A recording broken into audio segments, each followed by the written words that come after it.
Ang pamagat ng kwentong ito ay ang dakilang leyon at daga. Noong unang panahon, sa gitna ng isang makapal na gubat, mahimbing na natutulog ang isang mabagsik na leyon.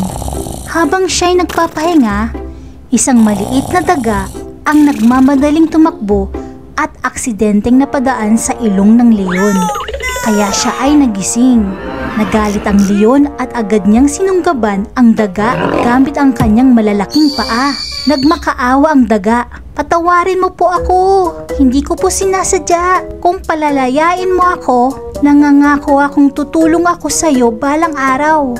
Natawa ang leyon sa sinabi ng daga. Paano nga isang maliit na nilalang ay makakatulong sa isang makapangyarihang hari ng kagubatan? Pero sa awa at kaunting katuwaan, pinalaya niya ang daga.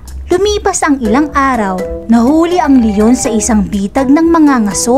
Siya'y nagpumiglas at umatungal, ngunit hindi niya kayang matakasan ang mabubuhol na lubid. Narinig ng daga ang malalakas na ungol ng leyon at agad siyang dumating upang tumulong. Mabilis niyang kinagat at ninatngat ang mga lubid hanggang sa tuluyang makawala ang leyon.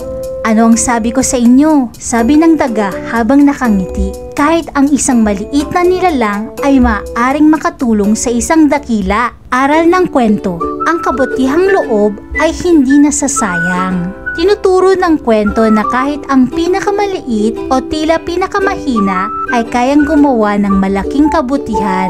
Pinapaalala rin nito na ang pagpapakita ng awa at kabaitan, kahit walang inaasahang kapalit, ay maaaring magbunga ng mabuting bagay sa hinaharap.